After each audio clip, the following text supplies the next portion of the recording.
Welcome, everyone. I am Ari Ingel, the Director of Creative Community for Peace. Thank you so much for joining us today. For those of you who don't know, Creative Community for Peace is a nonprofit entertainment industry organization comprised of prominent members of the entertainment community who have come together to promote the arts as a bridge to peace, to educate about rising anti-Semitism within the entertainment industry, and to counter the cultural boycott of Israel. To learn more about our work and to support our work, please visit ccfpeace.com, that is ccfpeace.com, or creativecommunityforpeace.com. Once again, we are glad to have all of you with us in our public square as we present Dispelling the Myths Season 2, a fantastic educational series of conversations with some of the leading experts on the issues and challenges facing Israel and the Jewish people today. In today's conversation, we'll be focusing largely on anti-Semitism that is emanating from the progressive and leftist spaces, and we will focus on anti-Semitism on the right and other spaces in subsequent sessions. Feel free to leave questions in the Q&A section of the chat, and I'll try to get to as many of them as possible towards the end of the discussion. I ask that you please just leave actual questions in the Q&A section, as you can always just email us general comments. This week's guest is UK comedian, actor, author, screenwriter, television presenter, and Jewish activist David Baddiel. David's varied career spans over 30 years as a stand-up comedian. He performed to a crowd at Wembley Stadium of over 12,000 people in the venue's first ever arena comedy show back in 1992. His television credits include creating and starring in the Mary Whitehouse Experience and Fantasy Football. More recently, he has created and presented several acclaimed documentaries, including The Trouble with Dad, Confronting Holocaust Denial, and Social Media, Anger, and Us for the BBC. David has also published 9 hugely successful children's books, as well as recent polemic, Jews Don't Count. The book became the Sunday Times Politics and Current Affairs Book of the Year and was adapted into a great documentary for Channel 4 UK. Welcome, David. Hi, Ari. How are you doing? Good. So let's start with the title and what it means, because it's actually, once you read the book, you realize it's more nuanced than it may seem at first glance. It's not that Jews don't matter in general. It's really in regard to Jews' positioning on the progressive woke left. So can you explain a bit more about what you meant with this title and just generally why you decided to write the book, as we'll get into more specifics in a bit? Yeah, well, the title, most importantly, needs to be seen as kind of ironic. Interestingly enough, when the book came out in Germany, they wouldn't call it Jews Don't Count. The publishers wrote to me and said, we can't call it Juden zählen nicht, which is the literal translation of Jews Don't Count. They wrote and said to me, we can't call it this with our history. And I wanted to troll them and write back and say, what history? What are you talking about? And see how long it took for them to come out with that. But in the end, they thought it was just too dangerous a title, which means they weren't understanding the irony of the title. The irony of the title is, obviously, Jews do count. The point is that within a certain mindset, they appear to not be counting. And that mindset is the one within the world we live in now, which is very live, driven by the progressive left, to all forms of discrimination, to identity politics in general, which has raised the temperature and raised the conversation around offense, around inclusion, around representation, around all forms of how the world should be treating those who might be considered to be part of minorities. The Jewish minority seems to be almost invisible in that, or has been for a long time invisible in that conversation. And my contention is that it's almost like Jews are not really seen as a minority, are just folded into the white majority, the sort of, you know, the progressive space, the identity space finds it very difficult to see Jews as distinct, with their own vulnerabilities and their own types of reputation and their own identity within that. So that's what I mean by Jews Don't Count. And the book begins with about 12 examples of Jews not counting that I perceive in my, own sense of that happening within Britain, but also America, and in my own life. And then it kind of spent a lot of time trying to work out why that might be. Right. So what do you say when people tell you, well, David, why not focus on anti-Semitism on the right? Isn't that more dangerous? Jews don't need protecting. And, you know, you mentioned even in your book, Jews are marginal, but not marginalized, or seen that way. So what do you say to those people? Well, it's very straightforward, which is that the book does not ignore, and my whole thinking about this does not ignore, that the main threat to Jews, the main physical threat to Jews, comes from the far right. It comes from other places as well. It comes from Islamists as well. But the main sort of physical threat to Jews, as in, for example, the gunman who killed Jews in Pittsburgh in 2015, 11 Jews massacred. He was a far-right gunman who believed in the Great Replacement theory, which is important because I noticed that the response to that from some people on the left was to immediately blame Israel and to blame that for the reason for it, which is a typical way in which to sort of answer your question, which is that the left do not provide any kind of sanctuary for this beating drum of rising far-right anti-Semitism. Right. I come from, I would say, politically a kind of left-wing space, and I look to the left, I look to the progressive space as kind of sanctuary, as any minority might, when you feel like you're more and more vulnerable. And it seems to me that that space doesn't really, that sanctuary isn't really there anymore. Right. And it was very clear in between 2015 and 2019 when the British Labour Party, the left-wing Labour Party, was spearheaded by Jeremy Corbyn, that it seemed clear that that was suddenly a place that was kind of antagonistic to the idea that Jews were a minority they needed to care about. Exactly at the point in time where they moved to the left and were very clear about saying we do care about minorities, they seem to be pushing out any concern about Jews. And so what I feel is that the danger that Jews are under is we need a buffer zone. We need somewhere to go that we can feel that we can break down and we can find shields against this rising anti-Semitism on the far right. So my point is, there's another thing as well to say, which is that, like, I'm not interested at some level in far right anti-Semitism. That's just pure hatred. These are people who hate Jews. The anti-Semitism that I'm talking about is an anti-Semitism that is much more unconscious. It's an anti-Semitism of neglect. It's indirect. No one I'm talking about in this book would perceive themselves as anti-Semites. They perceive themselves as anti-racist at the very core of their being. So it's a much more interesting thing to write about because and so why is it so dangerous, anti-Semitism on the left? This like idea and values opposed to blatant white supremacy and like the more physical, violent type. Well, I think it's dangerous because I think we need as I say, we need a sanctuary, we need a space to go to when anti-Semitism is rising on the right. But I also think it's because a lot of the assumptions are actually shared. A lot of the assumptions of the far right and of white supremacists towards Jews are shared. It's just that the type of hatred you get is much more direct from the right. So by which I mean, which comes to like why it is that Jews are in this position. So I would say, if you ask why is it that Jews are in this position, it's because there is a fundamental belief that Jews are, and this is unique to Jews amongst minorities, that Jews are powerful, privileged, and rich, and sort of secretly controlling the political levers of society. And that is across right and left. Right, like if you look at far right sort of conspiracy theory, they believe the Rothschilds are controlling the universe. If you ask me why is it that the left aren't that bothered to sort of to help Jews when Jews come under attack, it's because at some level they believe that too. They believe that Jews are not vulnerable, are fine, are doing fine, and are probably powerful enough, because what the left does is it splits the world essentially into the victims and into the victimizers and the victims, and it doesn't see Jews as victims, even though we have a long history of being persecuted and being victimized. And if it doesn't see Jews as the victims and it splits the world in a binary way into victimizers and victimized, that suggests that Jews must be victimizers at some level.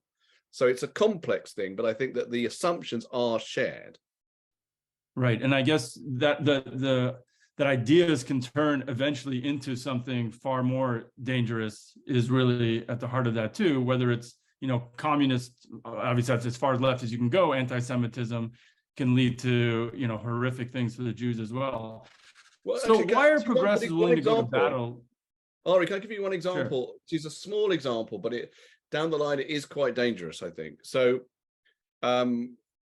a football player, a soccer player called Gary Lineker, who's like a massive hero of mine, and I know him, was talking today about there's a new British, very inhumane immigration policy going on at the moment, where they're talking about trying to stop immigrants coming to this country in all sorts of inhumane ways. And I'm totally against their policies. But he started describing it as being similar to Nazi Germany. And the problem with that is and lots of Jews have been saying this, is that diminishes what's actually happening, was happening in Nazi Germany. Because apart from anything, Nazi Germany and their policies was not about immigrants. It was about turning hate and disenfranchisement on their own citizens. So it's a much more extreme thing, but the reaching for Nazi Germany as a way of describing a policy that you don't like that's happening from a right-wing government ignores completely Jewish sensibilities. It ignores the fact that my mother was born in Nazi Germany and virtually didn't get out of that. And if you raise your hand and say, actually, from a Jewish perspective, this is not great, you get shouted down. And this happens all the time. Right. The Jews face an enormous kind of aggression from the left when they try and say, some of what you're saying doesn't really work for Jews. Right. Like you talk about how progressives are literally willing to go to battle, shame campaigns for all other minorities except Jews. Yeah. You know, while Jews are not in this sort of sacred circle, you give one example in your book where in the UK, and the Labour Party leader had a whole list of marginalized people that they were going to fight for. I think it may have even included white people in her long list, but Jews got no mention. You know, like why would Jews literally not even on her list of about 100 different things that they were going to fight for? Yeah, that was a woman called Dawn Butler who did a speech in 2019. I've got it in front of me. I'm not going to read the whole thing, but she says if you were in social housing, if you were LGBT+, if you were a traveler, if you wear a hijab, turban, a cross, so even a cross, so Christians are even included, right? If you're black, white, Asian, disabled, right, blah, blah, blah. If you don't have a trust fund, if you don't go to Oxford, if you're working class. So really, she's saying anyone that might be considered to be vulnerable. And the Jews are missed out of it because Jews are not considered to be vulnerable. Jews are associated at some level in minds like Dawn Butler's, I think, and certainly within the wider sphere of progressive culture, as people who are moneyed, who are privileged. And so therefore, if you're making a speech reaching out to the vulnerable and saying, we will protect you, we the left will protect you, you've missed out Jews. And that comes back to your original question, which is why is this dangerous? Because Jews do need protection.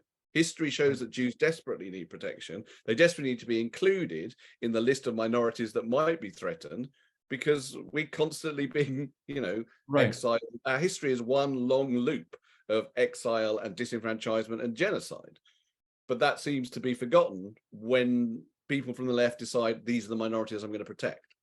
And even the stats today are proving that out. I mean, in America and the UK, Jews are still highly targeted groups.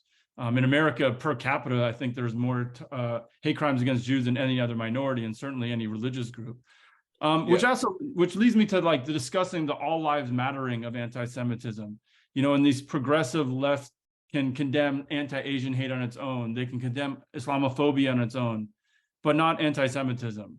When they do it regarding anti-Semitism, always state, we condemn anti-Semitism in all forms of racism, or we condemn anti-Semitism and Islamophobia. Like, for instance, I don't know if you saw this, in America, there was a lady named April Powers, who was the head of HR and diversity for a children's book writers guild.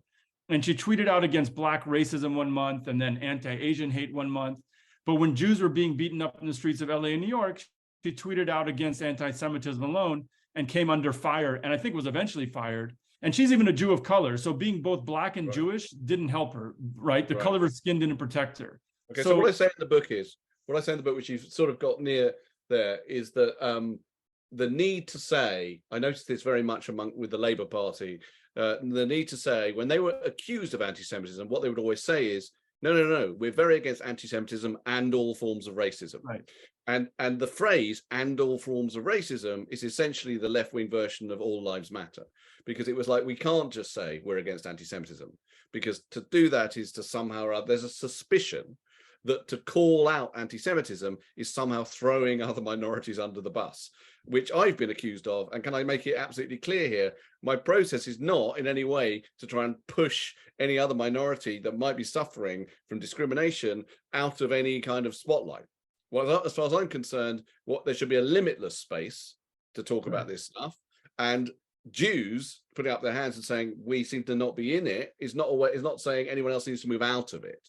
That's not my point at all. I mean, an interesting version of what you were just saying in terms of children's books. Well, I write children's books, but what I was thinking was when the American version of Jews Don't Count was published, we had to go to a sensitivity reader. You've heard of sensitivity readers, right? Right. Wow. Yeah.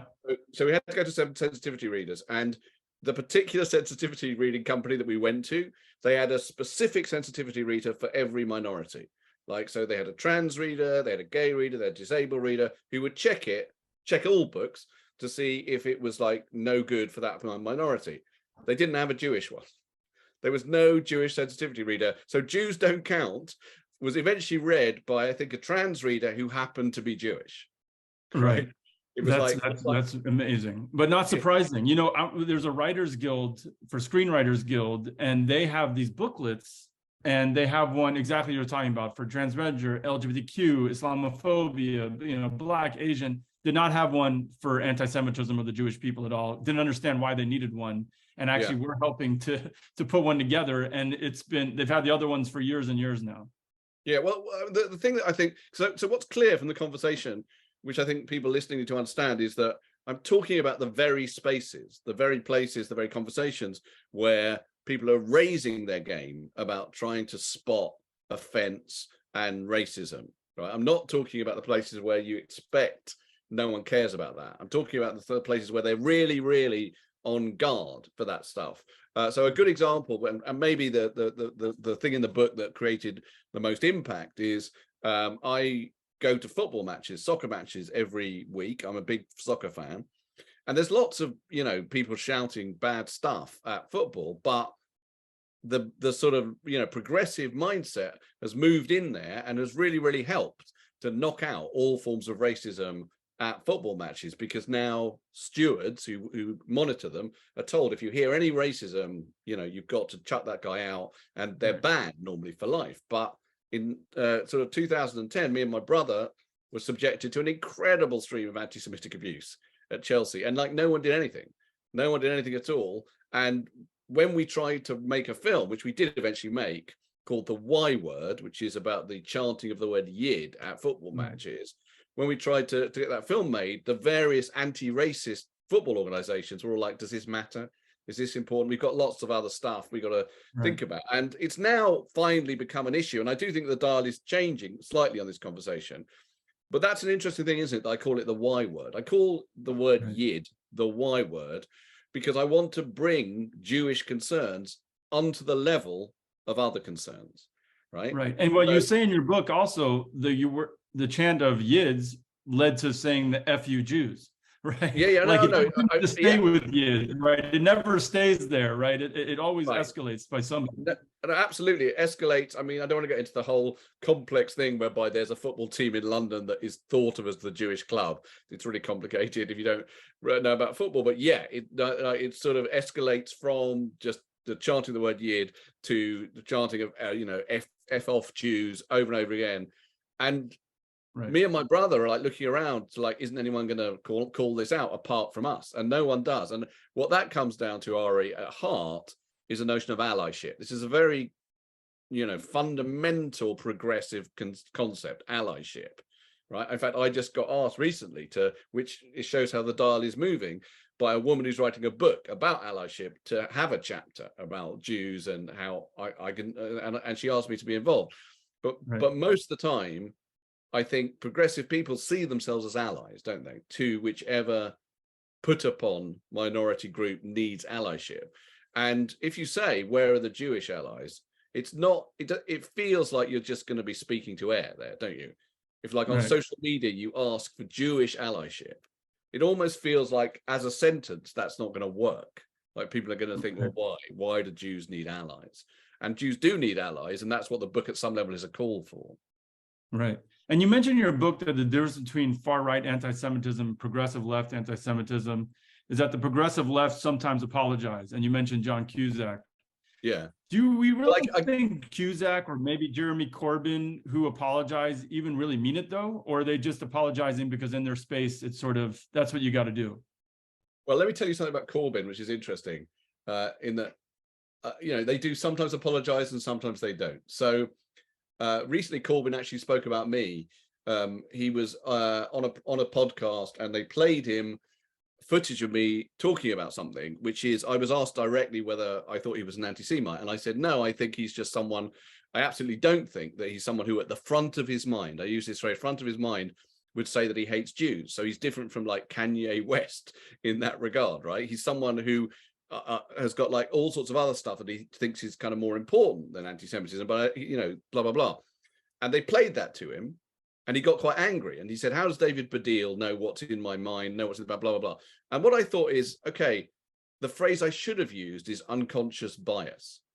If I'd said, okay, I think within his unconscious bias, there might be a downgrading of Jews, then I would have been doing what I do throughout the book, which is to use the language that progressives use about other minorities and apply them to Jews, and then see what happens.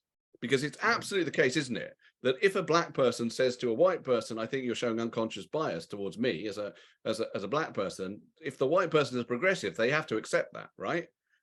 They have to accept that unconscious bias towards minorities exists. Now, there's no question that unconscious bias exists towards Jews from non-Jews, but you say that to a progressive person and they just get angry.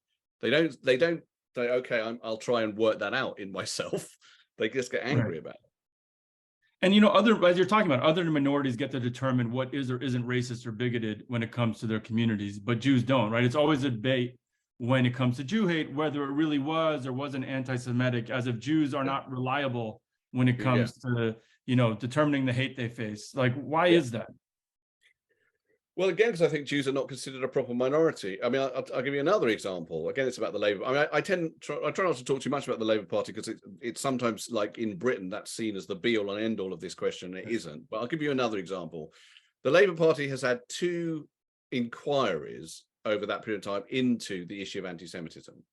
And these inquiries are used sometimes by the left to sort of say, you see, there wasn't anti-Semitism, or whatever they say. Both those inquiries into racism in the Labour Party, anti-Jewish racism, there were no Jews involved. They were headed by members of other minorities. Now, it is impossible, certainly in Britain, to imagine any inquiry into institutional racism that isn't headed by a member of that minority. If you like, recently there was a big inquiry into racism in Britain, and it was headed by a black person, as of course it should be.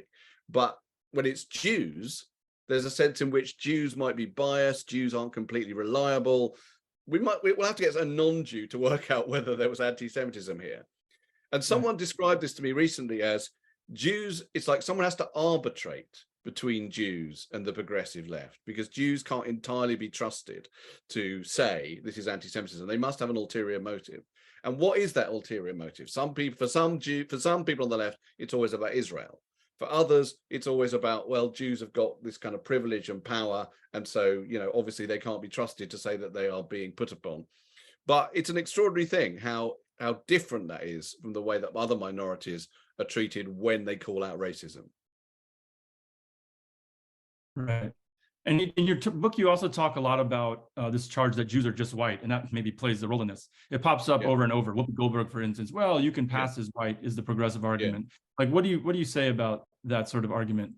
Well, I think it's really crucial. So I use this phrase in the book, which is a bit complicated, but I'll try and explain it, which is, it's not, I didn't invent it anyway, I found it on the internet, which is Jews are Schrodinger's whites. And what I mean by that is Schrodinger was a physics guy, for anyone who doesn't know, came up with Schrodinger's cat, and he came up with an experiment whereby a cat was alive or dead, depending on the physics of the situation. Don't worry too much about that. The point is, Jews are Schrodinger's whites, by which I mean they are white or non-white, depending on the politics of the observer. So for far right groups, I mean, for centuries, Jews have been perceived as non-white, right? Obviously, the Nazis thought of Jews as non-white, and white supremacists now in America, when they're shouting, the Jews will not replace us, by us, they mean the white man, right? That's what they mean, okay? And so they position Jews as outside the sphere of whiteness. But so that's something which the progressive left should listen to, because they should think, okay, well, the far right are positioning Jews in a racist way as non-white, so therefore as a race that they are looking down on. So in the same way that they're doing that to other minorities, we should try and protect them from that. But unfortunately, on the left, there's this sense that Jews are sometimes super white. I'll give you another example of this, actually, which is the film You People. I don't know if you've seen it, the Netflix film You People, but I wrote about this in the Sunday Times. It's not in the book. In the Netflix film You People, which is sort of, you know, you might just think it's a comedy, but it's a comedy about a Jewish guy played by Jonah Hill and a black woman played by Lauren London getting together. What happens essentially is that the parents are in the way, right? It's a sort of meet the parents problem. And at the end of it, the parents, the Jewish parents, apologize to the black parents, and the Jewish parents apologize basically for being white and rich. Right. They just basically say, you know, I think Julia Louis-Dreyfus says, I'm sorry for all white people, I'm sorry for all Jewish people, just folding it together, Right. and I'm sorry, blah, blah. And Eddie Murphy, who plays the black guy, who's been like, he's a Farrakhanite, he's basically accused Jews of financing the slave trade, all sorts of other anti-Semitism. He just apologizes for not seeing that Jonah Hill was a nice guy. Right. Like, he at no point feels the need to apologize for any of his anti-Semitism, because the anti-Semitism is invisible in the film. So the point is that a lot of the time, Jews are just stand-ins, often in art form, in drama, for rich white people. Right. Right. So that's what I mean by Schrodinger's whites. I mean that right. on the one level, we've got the Klan basically saying Jews are non-whites, and on the other level, you've got progressives saying they're just super white. Right. And then also this means that, you know, Jews can hide themselves, which basically says, Jews, we don't really care about your safety. You know, you can hide yourselves and just blend in, but no one would tell a gay man or someone from the trans community, well, just stay hidden. But for Jews, you can just stay hidden, so don't worry about it. But they wouldn't do that for, I think that's the Jews' hometown part, right? That for Jews, it's, oh, you can stay hidden. For any other community, we would never dare them to stay hidden. Of course not. And well, of course, one of the things about other communities and the way that they're both, they actually do behave, and the way that they're encouraged to behave in by progressive cultures, which is a very good thing, is to be very proud of who they are, right? Like pride is a big deal for most communities, obviously for the LGBTQ community, but for all communities, you know, it's about coming out and showing the world, you know, that we're not ashamed to be who we are. And that's a really good thing. But Jews are not encouraged to do that. I mean, Jews themselves don't do it much, I would say. I think Jews themselves, I've encountered a lot of Jewish shame since I've written this book. People have written to me and said that they, for the first time, which is a good thing, but for the first time they're going to tell people that they're Jewish. But for years they didn't tell people they're Jewish because of this sense that coming out as a Jew is not applauded, right? Not encouraged. And yet at the same time, it's thrown back at Jews as like, well, you don't suffer racism because you can pass. Which itself is a very complicated thing, by the way, because as you'll know, in the history of anti-Jewish racism, a lot of racists have talked about Jews infiltrating society. And so the reason the Nazis made Jews wear armbands is that the Nazis thought Jews are passing, Jews are amongst us, so we have to out the Jews all the time. So that idea of Jews passing has a very, very poisoned tradition. Right. And you even talk about this mural in the UK by Mir One, who, if people don't remember, he painted this giant mural in the UK. It was shared by Ice Cube and others that showed these white bankers with big noses, essentially playing Monopoly on the backs of people of color. What's interesting about the mural is Mir's one response to the controversy, where he labeled Jews as white. So not only did he not see the anti-Semitism in the piece itself, but when talking about it, he also just deemed Jews as white people. Yeah. Well, what he actually said was, and it's very, very instructive for the way that progressive people sometimes think. He was angry because that mural, which is a mural of old bearded hook-nosed men playing Monopoly on the backs of the world's poor, and it was on East London, in a part of East London which used to be very, very Jewish. People complained it had to be taken down, right? And he was angry, and he said some old white Jewish folk were upset by my depictions of their beloved hashtag Rothschild, hashtag Warburg. The hashtag is important because he put that on his Facebook page. And if you click on hashtag Rothschild on Facebook, you'll be taken into a terrible world of kind of conspiracy theory and anti-Semitism. And his point really is just, if I want to portray Jews as playing Monopoly on the backs of the world poor, which really is in a very, very hateful artistic tradition, you know, when I did my documentary, I found a picture from Der Stürmer, which was the Nazi newspaper that every week had a cartoon on it of Jews controlling the world, Jews basically about to suck the blood of a baby or whatever. And it's pretty similar, right? It's a pretty similar type of cartoon. And the reason that became well known in this country is that Corbyn backed Mir One in his fight to have the mural stay up, right? I mean, to be fair to Corbyn, he has changed his mind about that, and he said he didn't see that what tradition it was in, and that's a good thing that I think he did that. But Mir One himself just was angry about it. So shifting topics a little bit and going almost back to the little TV thing we're talking about, you people, you discuss how some Jews, perhaps even some who are half Jewish, or maybe didn't grow up Jewish, you have worked with in the industry or who are known in the industry, especially in the UK, talk about their Jewishness as just a shadow identity or disavow their Judaism. Why do you think that is? Well, so I'm militantly unashamed about being Jewish. Like I'm not particularly proud would be the wrong word. I mean, I'm not proud, but I'm like not bothered. I just think like I'm who I am, and why should I be ashamed of it, right?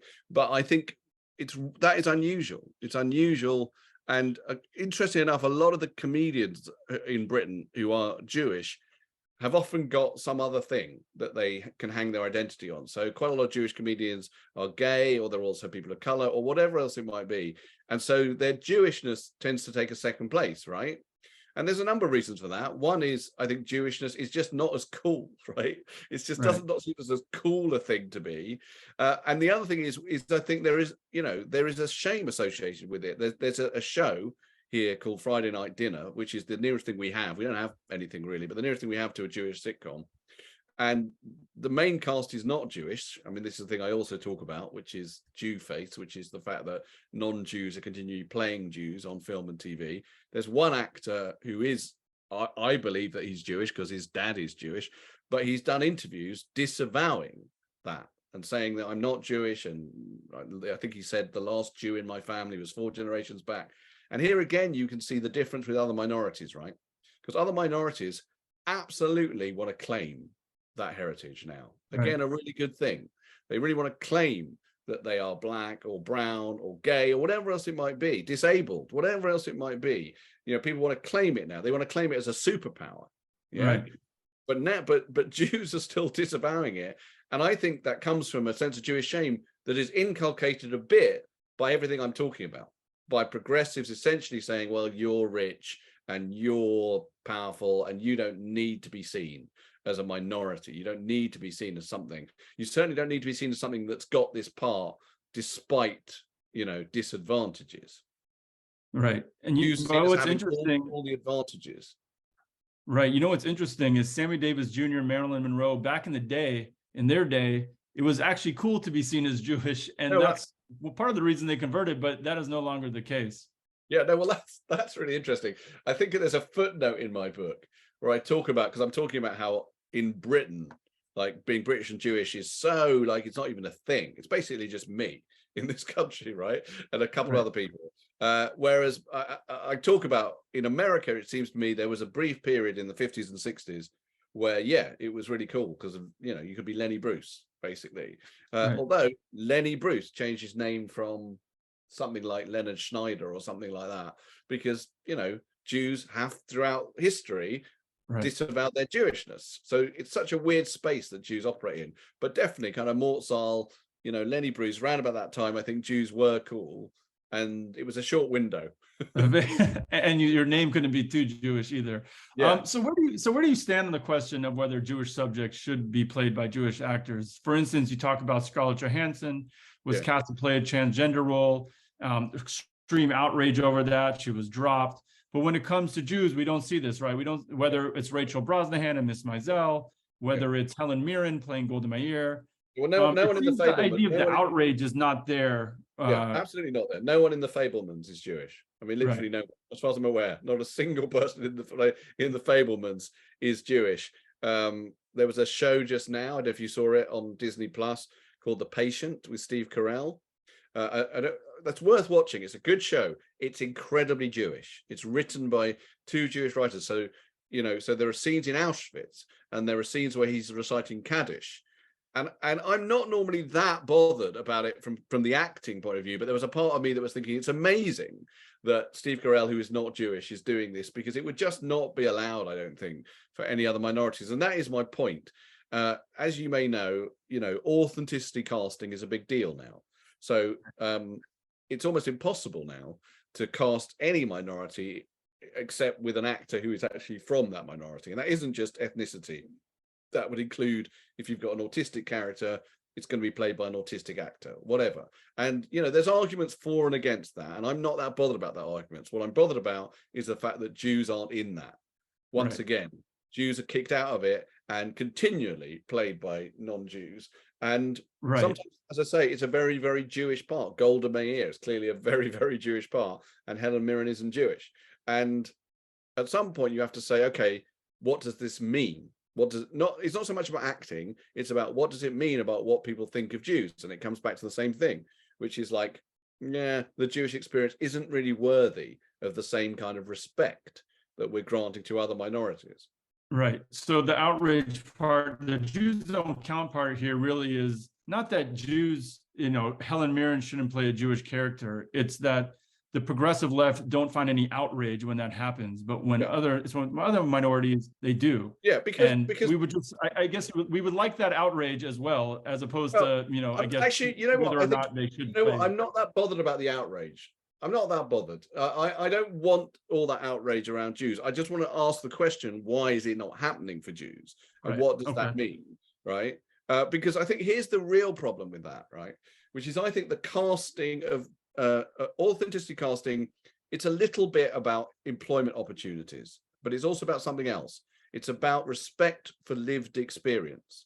So for example, Marley Martin, who's deaf, she recently said that she doesn't like to see deaf characters played by hearing people. She said deaf is not a costume, right? Meaning I have experience of being deaf, and I don't like to see people who don't really know it and are just wearing deaf. I don't really like that, to see that, because it's my lived experience and I want to see it portrayed authentically. Now, she's obviously got an enormously important point there, but when you transfer that, you think, right, so the Jewish experience, is that not worthy of that? Is that not worthy of saying, well, it's an authentic lived experience, and when people are portraying it, they need to have some sense of what it really is?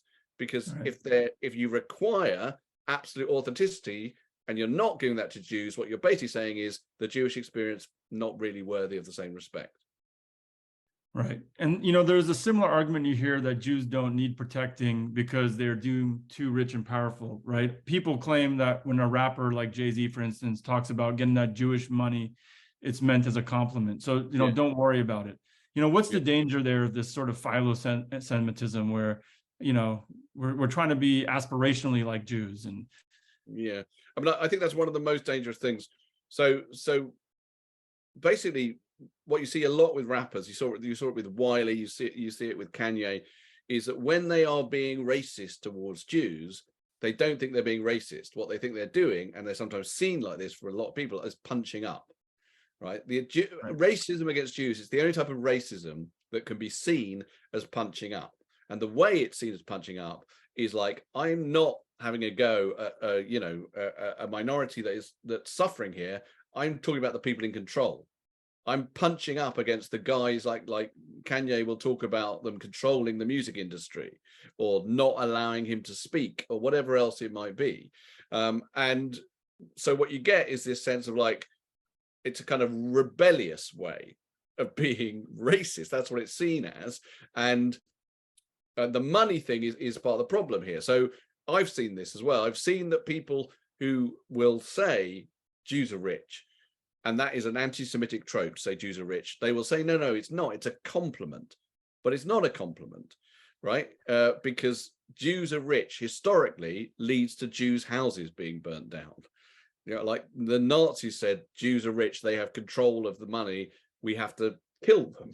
So when Joe Rogan, I don't know if you saw this, but Joe Rogan recently said, it's fine to say that Jews are into money. Saying Jews are into money is like saying Italians are into pizza. That's what he said.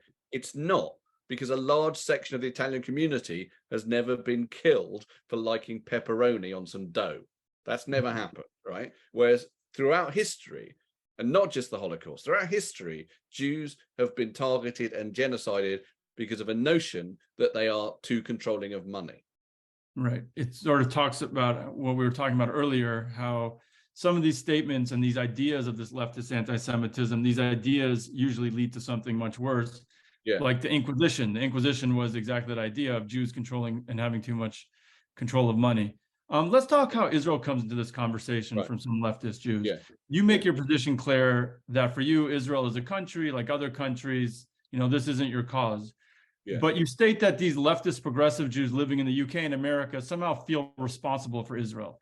Is this just internalized anti-Semitism? Why do you see these leftist Jews having to disavow Israel? Well, actually, at the moment, which is probably happening in America as well, isn't it? At the moment, there's a lot of progressive Jews who are demanding that all Jews should speak out about Israel. Have you got this happening in America at the moment? There are people writing articles saying the Jewish diaspora has a responsibility to call out Israel. And what I think is, no, they don't. What I also think, that it's fucking terrible at the moment, the government in Israel. It's terrible, right? And I really think, I wish there was a different government there. But what I also think is that the connection, the notion of the instantaneous connection between Jews and Israel across the world, non-Israeli Jews, has been pernicious for Jews for 3 or 4 decades now, where it's just a stick to beat Jews with, when that would, again, never happen with any other minority, right? I'm trying to talk about anti-Semitism here. Anti-Semitism goes back centuries. The idea that anti-Semitism, which a lot of progressives think is just to do with Israel, right? So, for example, a guy called Tariq Ali at a Hyde Park march during the last Gaza incursion said, if the occupation ended, anti-Semitism would end, which is such nonsense, because like the state of Israel was formed in 1948. There was quite a big anti-Semitic incident in history, a few years before that was nothing to do with Israel. Anti-Semitism is not just about Israel. And what you get is a sense in which you're trying to talk about anti-Semitism, and immediately a progressive person will say, what about Israel? What about Palestine? Right. And this is not something that a progressive person would say to someone, say, wanting to talk about Islamophobia in Britain. If a Muslim wants to talk about Islamophobia in Britain, they are not said, no one says to them, can you just tell me what your opinion is about human rights in Saudi Arabia? Exactly. Can you just talk about what's happening in Iran first before we let you talk? No one says that. That would be considered racist. And indeed it is. But Jews, it's like we have to clear the air about what we think about Israel. And I think, much as I can't bear what's happening in Israel at the moment, I don't think there's any responsibility of Jews to, if you want to call it out, go ahead. But I think the idea that you should shame Jews if they don't is like not a good idea. Right. You make an interesting point that this Jews don't count phenomena has been going on for a long time. You mentioned a British directive during World War II, where no government officials were allowed to talk about any atrocities being committed against Jews, but only against innocent people. Less people believed in Britain the war was being fought on behalf of the Jews. And the same was true in America. Essentially, anti-Semitism was so entrenched that even if just one reason to fight the Nazis was the persecution of the Jews, like that wasn't helpful. Yeah, well, one of the things about anti-Semitism throughout history, and I think it shades into what I'm talking about in this modern time, is that Jews are very rarely seen as you just said, innocent. They're always somehow part of their own misfortune. I don't know if you know this, but at the moment, Roald Dahl, the children's writer, people are rewriting his books at the moment, but what they're not doing is coming to terms with the fact that he was an incredible anti-Semite. And one reason that he was an incredible anti-Semite is that he said in the interview that, he used this odd phrase. He said even a stinker like Hitler couldn't have done what he did without some reason. And what's implied there is that the Jews are somehow responsible for the Holocaust. You see this quite a lot. Actually, this rapper Wiley, who I mentioned earlier, he did a video of himself walking around just saying, come on, why did Hitler do that to you? There must have been a reason. There must have been a reason. And of course, there was a reason. Hitler was a psychopath. That was the reason, right? And he was able to project that whatever the word is, project that psychosis onto a whole nation, looking for a scapegoat. That's the reason. But what Wiley means, or what Roald Dahl means, is there must be a reason, and the reason is that Jews were objectionable, in control, meddling with the system, all the things that people have always said that Jews are. And that's the thing. That's the idea that Jews are somehow always responsible for their own misfortune. And so if someone have a question here, and then I have a couple more, but one was about, in your book, the word Jew has sort of been turned into a bad word. A Jewish boy is okay to say instead of Jew boy. Like the ish seems to make it okay. Like not fully Jew is okay, but full Jew, that's bad. And it's sort of how the word Zionist is now being turned into a bad word, somehow a negative. We see it happening real time. So how do we reclaim these words? Is it possible to do it like the Black community did with the N-word? Well, I've fought my own little campaign to reclaim the word Jew. My Twitter biography is just one word, Jew. And I personally think I always say Jews and very rarely say Jewish people. I think it's really interesting that we have a word for ourselves that is considered an insult, because all the other words for other minorities that are insults, they're slang. They're not the actual words in the dictionary for that minority, right? But so black isn't an insult and gay isn't an insult or whatever, but Jew somehow is an insult. And that's because the word is so deeply embedded in, I think, Christian unconscious as a bad word. So when people say it, there's a feeling of discomfort with it. So I think we should try and work through that as Jews and, you know, say it as much as possible. But undeniably, you hear it said all the time by racists in a way that is disturbing. Yeah, so I'm quite keen on it. Whether Zionist is an interesting one. I mean, you do see all the time. What you see all the time is, like, in the most obvious way, is Zionist being used to just mean Jews. Right, exactly. And Zionist having an evil connotation to it. So it's like a double sort of, not only, right, you use the word Zionist, like Kanye started, all of a sudden someone must have told him, hey, just use Zionist in your comments and then you'll be okay. But then also it's also being used as, that is still something evil and it's okay to hate that. Yeah, well, that's definitely happening. I didn't know Kanye had done that, but that's kind of hilarious because it so shows how the word. When he started hanging out with Nick Fuentes, he started that. So I'm assuming Nick Fuentes said, hey, Kanye, you got to use the different word and you can keep doing it. So anti-Semitism has always been present, always going to be ever present, I think. I don't know if there is any solution to it. So what's the best way to contain it and push back against its rise? Like it's almost like a case of herpes, right? It can sometimes be contained, but you can never get rid of it. Yeah, it is a bit like herpes. Well, I mean, all I can tell you, if you want to be positive, and I'm not that positive about it, but all I can tell you is in this country, and not just in this country, because the book's done well, thankfully, is at least the conversation is now sometimes on the map, right? That I've noticed that in the 2 years since the book came out, that anti-Semitism is more included in these conversations than it used to be. To use a specific example, when the Black Lives Matter thing was happening, a lot of institutions in Britain, obviously in America as well, started having like diversity initiatives, right? And they would have training sessions about unconscious bias and about racism, whatever. And anti-Semitism was never mentioned ever in these things. Now I get called all the time to like host, oh yeah, we're doing a diversity initiative. We're doing a whole week about other stuff. Maybe we could do an hour about Jewishness and anti-Semitism. Call David Baddiel. And to be honest, I don't want to do that all the time because I'm a comedian and a writer and I want to talk about other stuff. But basically, because anti-Semitism and because the way that Jews are positioned in this conversation is quite complex, I kind of have to go in and explain it because a lot of people don't understand it. For example, one thing we haven't talked about, which I think is really key, is that many people still think that anti-Semitism is religious intolerance. That's what they think it is. And what I have to explain, and this is something which I thought was in the nursery slopes of this, but people don't think it is it's not religious intolerance because I'm an atheist. I'm an atheist and the Gestapo would shoot me like tomorrow. It would get me no free passes out of Auschwitz being an atheist. My great uncle was a secular Jew. He was killed in the Warsaw Ghetto. And now, right now, when white supremacists are marching and shouting the Jews will not replace us, they're not interested whether I keep kosher, whether you keep kosher. They hate you either way, just because you're Jewish. And that's racism, right? That's completely different from religious intolerance. But the people want to call it religious intolerance to downgrade it as a hatred, because religious intolerance isn't as bad as racism. Right.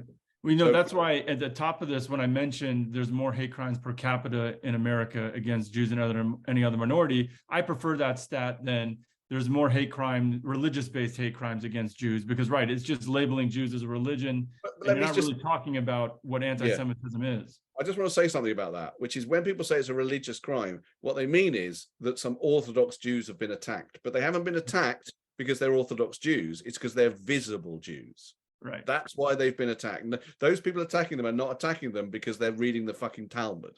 They're attacking them because they think they're Jewish and they're more noticeable than another Jew. Right. So going to more questions, I don't know, sure if you saw the Dave Chappelle on Saturday Night Live. Yeah. Did you see that? There's a question Yeah, of what you thought of it was that monologue. wildly anti-Semitic. Yeah. It was like wildly anti-Semitic. There are two things about it. Number one, like, I promise, I'm a comedian. As a Jewish comedian, I cannot go on a show and talk for 15 minutes about black people.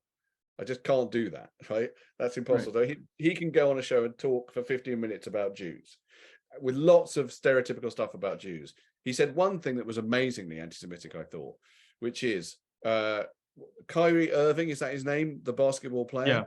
Yeah. So Kyrie Irving has posted some like basically Holocaust denial stuff on his Facebook page, and people have complained about it and called out about it. So Dave Chappelle says about that, he says, look, I understand that Jewish people have had some trouble in their history, but that's not, don't blame that on Black Americans. And I'm like, no one is blaming stuff on Black Americans by calling out, like they're calling him out for posting a Holocaust denial video. It doesn't matter whether he's black, it's nothing to do with him being black, right? But somehow or other, that's made into a thing which is like Jews being racist towards black people, which no one is being when they're saying a person, a man who's got a big platform should not post Holocaust denial videos.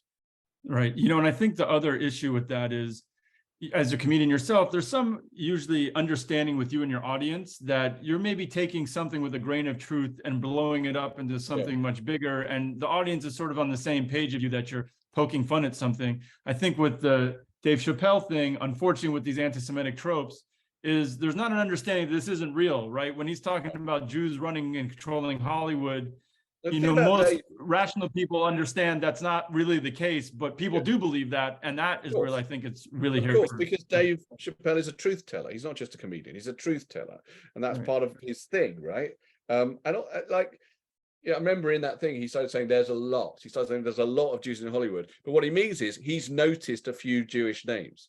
That's what he means, right? This whole notion of over-representation is kind of a myth, because what it means is that some people have noticed some Jewish names, and that in itself is a weird thing to do, right? It's weird to sort of like have that in your head as like, oh, it's another Jew. Like, what's going on there? Why are you keeping count is what I'm thinking. Right. And here's another question, almost like a catch-22 of anti-Semitism. Jews say anti-Semitism should be treated with as much outrage as other forms of racism. But when Jews say this, the response on the left is often, why are you minimizing those other forms of racism? Yeah. Well, that's something that happens to me all the time. And that's not at all my intention. And it's kind of mad because like, if you put your hand up and say, look, I think there's an issue with how people see Jews and anti-Semitism, what I'm trying to do is saying there's a specific set of assumptions going on here that are unique to Jews. This idea that Jews are white, that Jews are powerful, that Jews are whatever. This applies to Jews. It doesn't apply to other minorities. So can we talk about that? And talking about those specifics is nothing to do in a way with talking about other minorities. It's like, I'm just trying to outline what's going on in the assumptions, but it's just a way of not talking about it, really. It's just a way of progressives saying, we don't want to talk about anti-Semitism, so we're going to reach for the idea that talking about anti-Semitism is somehow pushing out or minimizing, you know, other types of racism, and it really isn't. Right. Here's another one. There was a recent tablet article about the Vanishing Jews. I'm not sure if you read that, but the Jews are being pushed out of jobs, colleges, industries in the name of diversity. So qualifications don't matter. And also Jews are not seen as diverse. What's your thought? Jews are not seen as diverse, and that's undeniably true. You know, that comes to do with the fact there's a kind of erasure of Jews happening, which is part of the, you know, there's been a correction, which I generally approve of over the last sort of 4 or 5 years, a cultural correction whereby minorities and voices and faces that you haven't seen in the majority, you see more of now, right? And that's a good thing, but there's a slight problem, which is like, okay, so if white people are ordinary kind of like what you might call Christian white people are therefore not like representing everybody anymore, which is a good thing. There's a problem if Jews are just lumped in with them. There's a problem if Jews are just like, well, Jews are white people as well. We're not having so many white people on TV or in college anymore. Right. And you kind of think like, no, Jews are a minority. They're a minority. Yeah. You know, and they've got their own issues and they've got their own racism to deal with and all the other stuff that other minorities have to deal with. But you're not bothered that because you're lumping them together with the white amorphous mass. And that is really difficult, I think, to push back against. David, one last question Sure. for you, which I think is big, because I actually couldn't find it until I got a VPN blocker. Maybe that's why my internet connection now is being tormented. But where can people watch the documentary? Or is it coming to America, or how do they get it? Well, I don't know is the answer to that. It was on Channel 4 on the BBC, on British TV, and we're trying to find a buyer for it in America. I mean, one thing I would say is it's true that Jews don't count, right? And so I would say there's not as much interest probably in that, and then there is in other documentaries about other types of racism. Having said that, it made a lot of noise here. There were a lot of people, talking about it, and got It lots was of great. brilliantly done, though. David Schwimmer is in it. Yes. Sarah Silverman's Silverman, in tons of it. great people. Neil Gaiman's in it. Lots of people. It's great, and I really hope it does come to America. I mean, I keep pushing for it to do that. I think I shouldn't say this because it's kind of bootleg. It's on YouTube somewhere. I think you can probably see it. Yeah, as far as I'm aware, so far it doesn't have a buy in America. I think we're putting it up. It hasn't been decided yet, but I think it's been put up for the Tribeca Film Festival in the documentary category. So if anyone's in New York, and if it gets in, then you can see it there. Meanwhile, this is available in the United States. So if anyone hasn't got a copy, then get a copy of it. Good old-fashioned reading. Well, we'll send out a link to the book and to the documentary. And as I said, I used the VPN blocker to act like I was in the UK, and I was able to watch it. Yeah, I shouldn't approve of that, really. You shouldn't, but this is the day and age. Anyhow, I want to thank everyone for joining us today for this great in-depth discussion. David, please let everyone know where they can find you and your work and find you on social media. I'm on @Baddiel on Twitter and @TheRealBaddiel on Instagram. So yeah, that's the best bet to come and find me and buy the book. I've got a new book out quite soon, which I'm hoping will be out in America, called The God Desire, which is about atheism. It's about being a Jewish atheist. So maybe you'll like that too. And it's been great talking to you, Ari. Thank you very much.